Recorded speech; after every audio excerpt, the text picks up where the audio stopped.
Okay, so this is a work that Christopher and I have been doing for about a year now, and it's based on some additional work we're doing that's being published in a book that we're editing, that we have to actually finish editing, so we should probably do that too today. But what we're looking at is how essentially gender can be constructed through a social network that's online, but also a social network that exists offline, and of course a social network that exists in both places.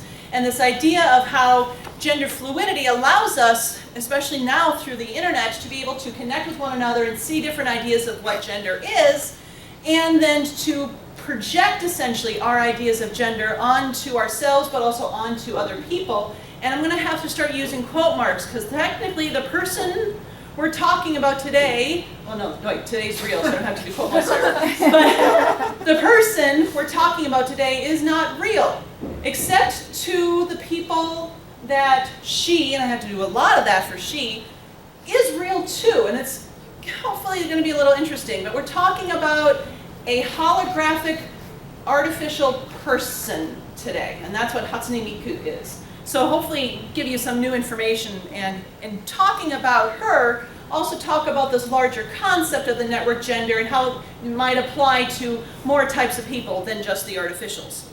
And there are going to be more artificials out there these days. But, and I just noticed we're going a little off screen, but that's okay, we'll deal with it. So what we're talking about essentially are what are fictional people. And fictional people extending down to a specific type.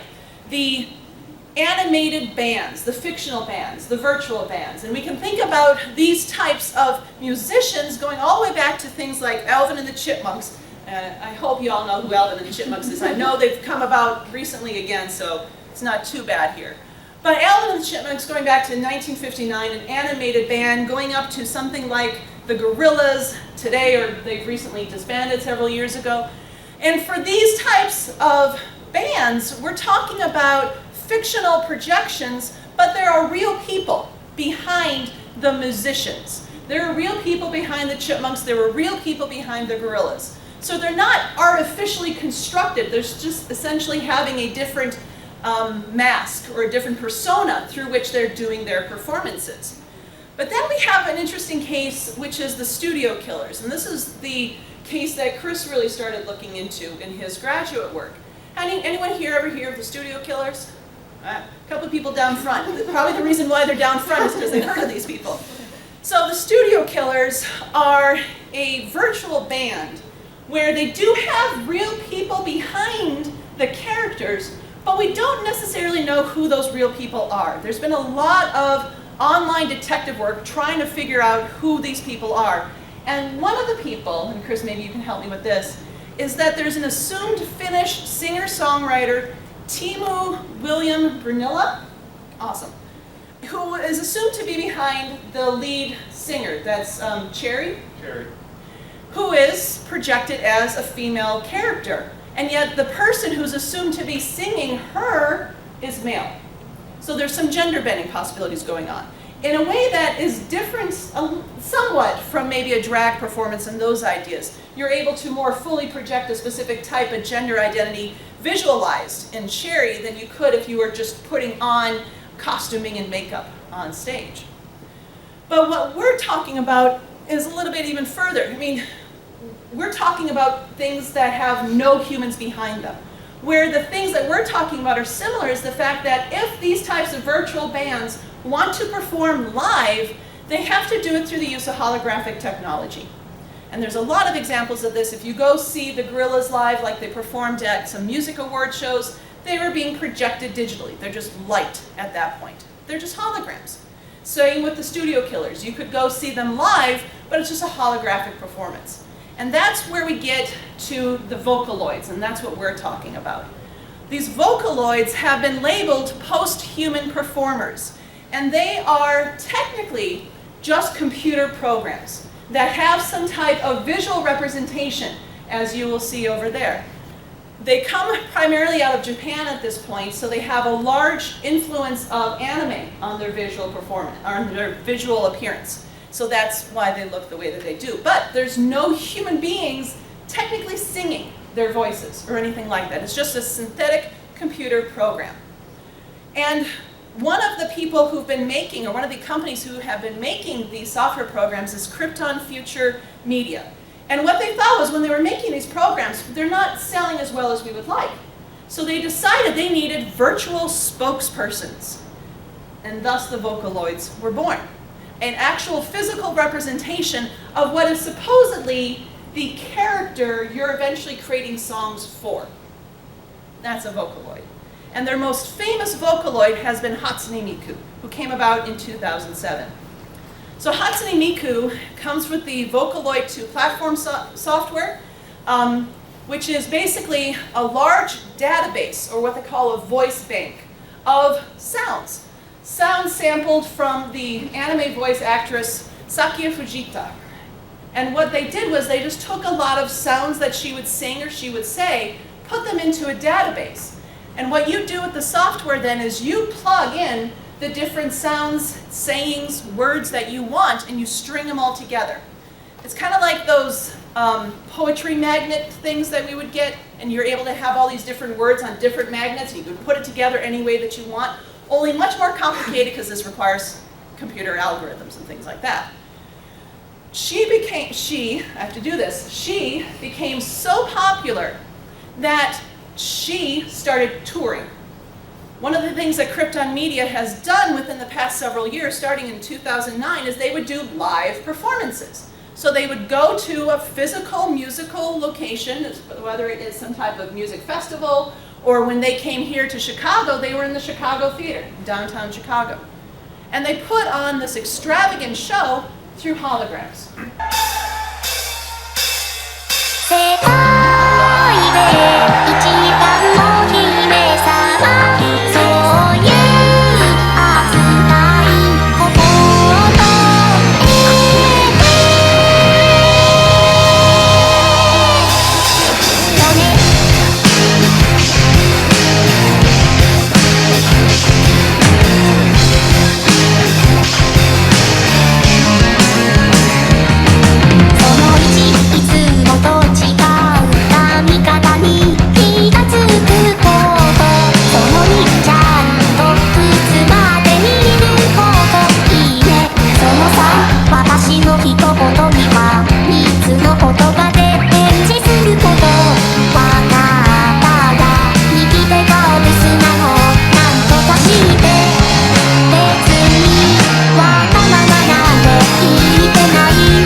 1 to see.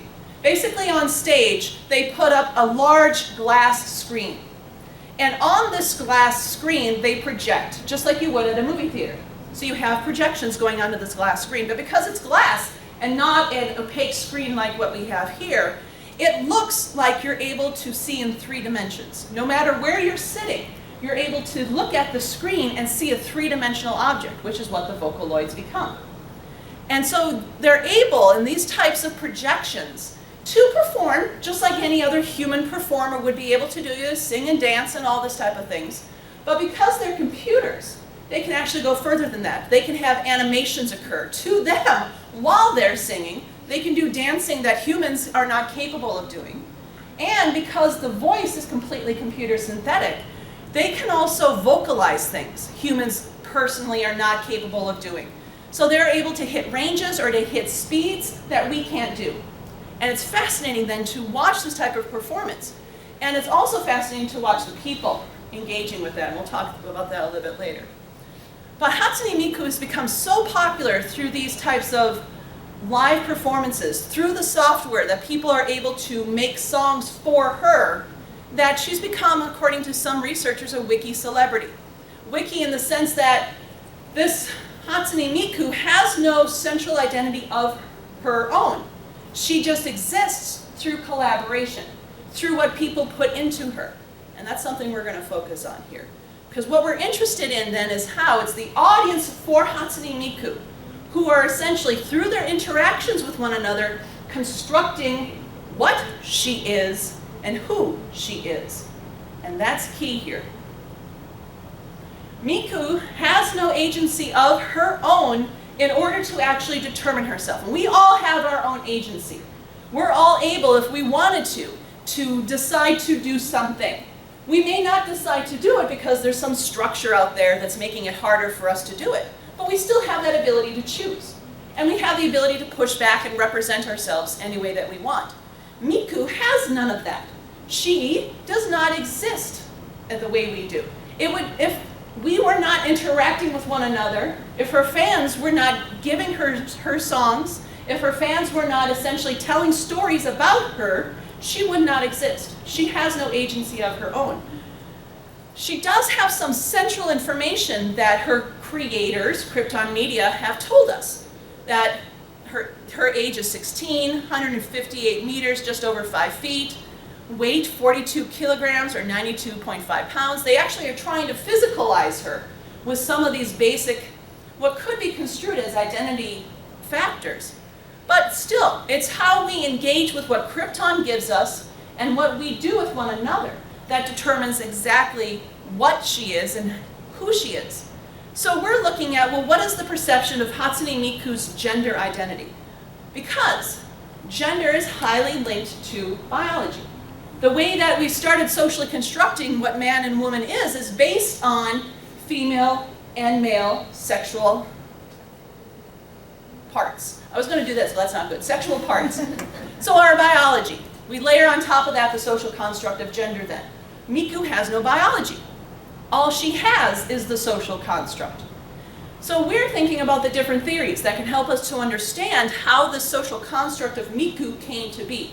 And we're looking at old theories like symbolic interactionism and social constructivism, and how these processes of performance and negotiation and self-reflection and the acceptance of what other people are telling us, how these all form together to create for each individual their sense of self and who they want to be seen as, how they want to perform, what they see as their core identity. All of these issues come about through these interplays of how we interact with one another.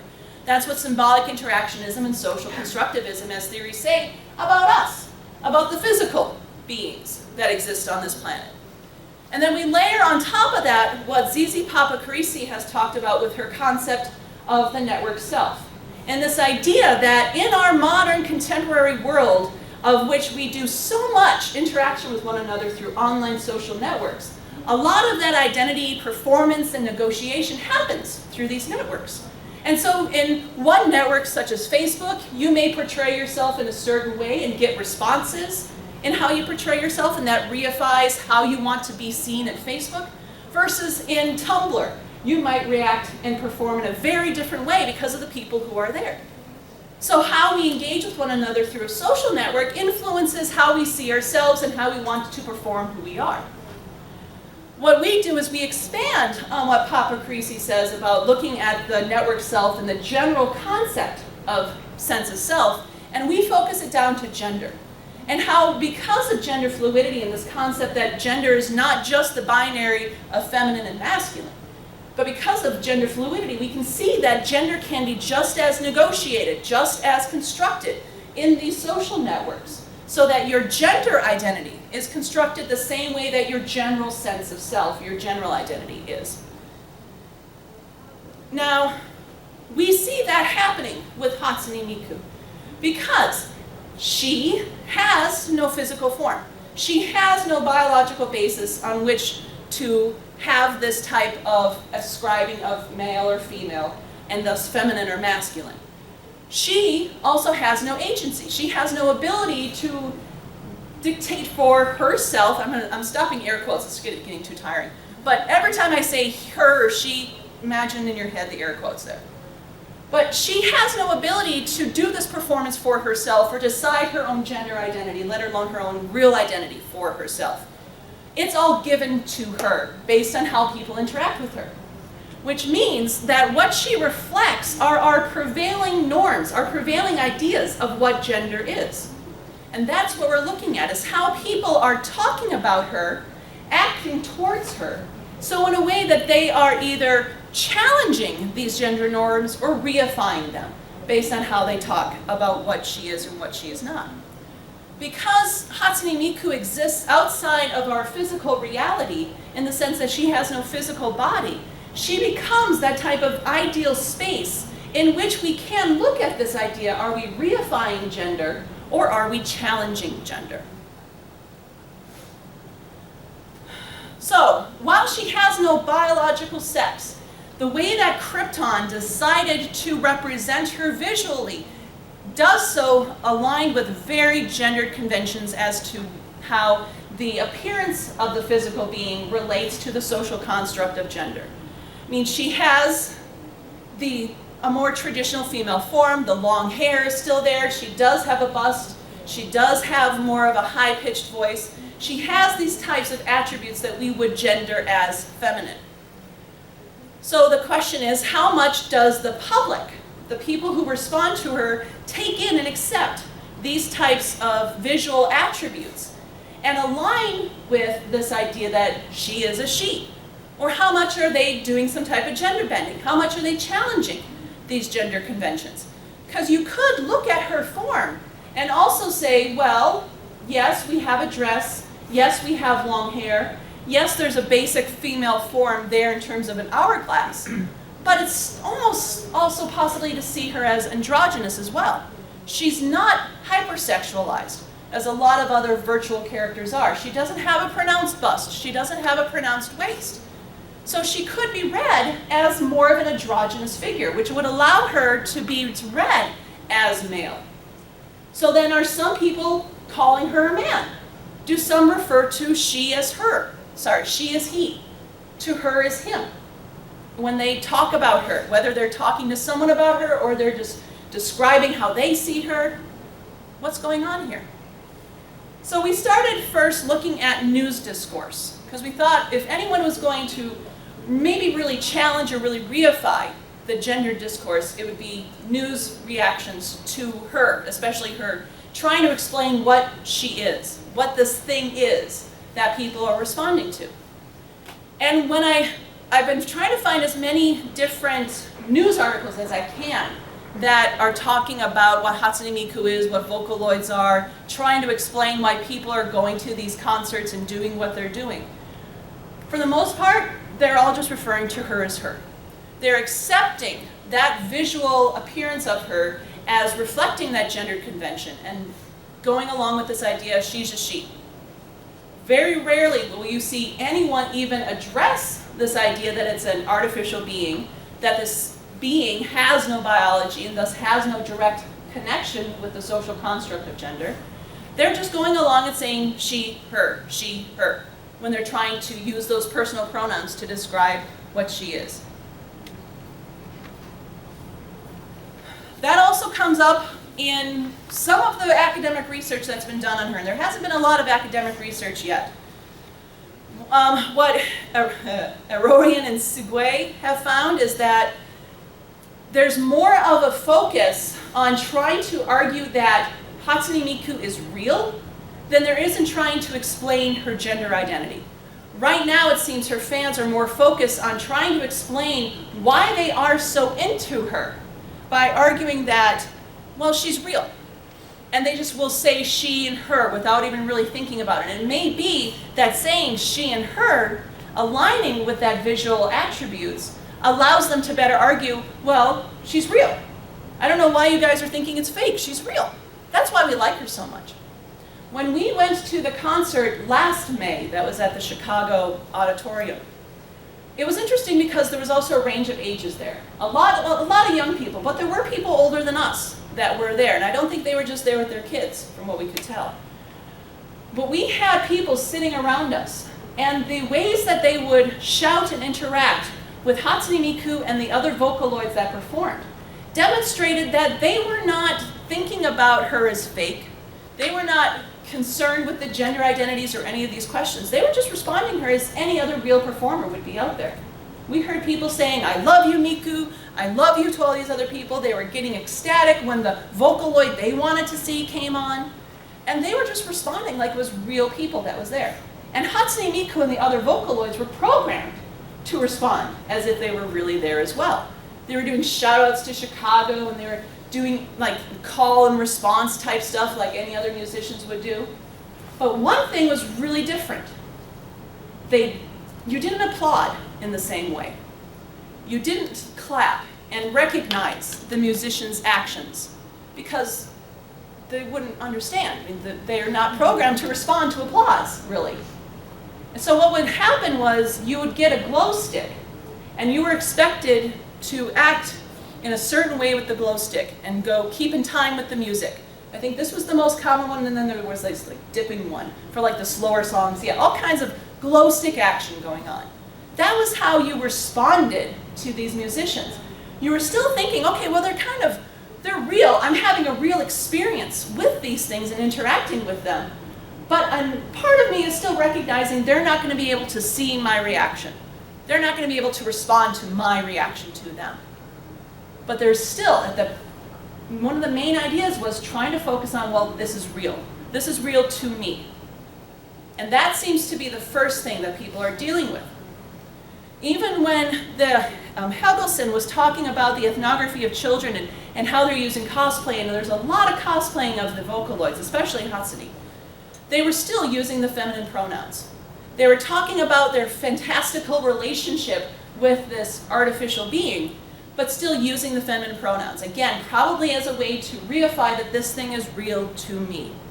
So when the fans talk about Hatsune Miku, they talk about how making the songs for her allows them to express part of themselves, allows them to have a type of self-expression of their own identity that other characters or other artificial beings or fictional characters they might engage with don't allow in the same way.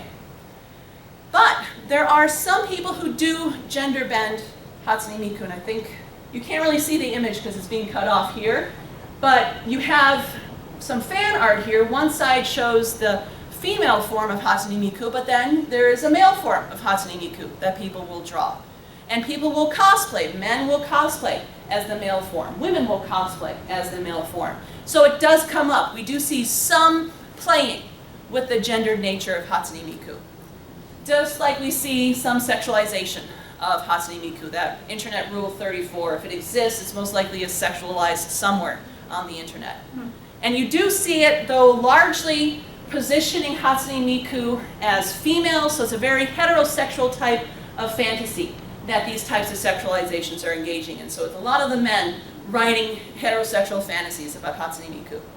So what we would love to do in our larger project about gendering robots is to actually do more of a reception study and really try to ask these questions that no one seems to be asking them yet about why they see Hatsune Miku as a woman the way that they do. So what we seem to have going on is that this collaborative process in developing this wiki celebrity that is Hatsune Miku has led to her being codified as feminine. There's rarely, from what we can tell so far, any disagreement of her having this particular type of gendered identity. It's just that this gendered identity is coming about because of how we engage with her. She doesn't have any choice in this. It's just our interactions putting this on her. Which brings up a lot of different criticism, and there are academics who are starting to address this, and this idea of how much traditionally the feminized form doesn't have as much control over its presentation as men do, especially through the media. This idea that women tend to have to perform in specific ways to meet the male gaze.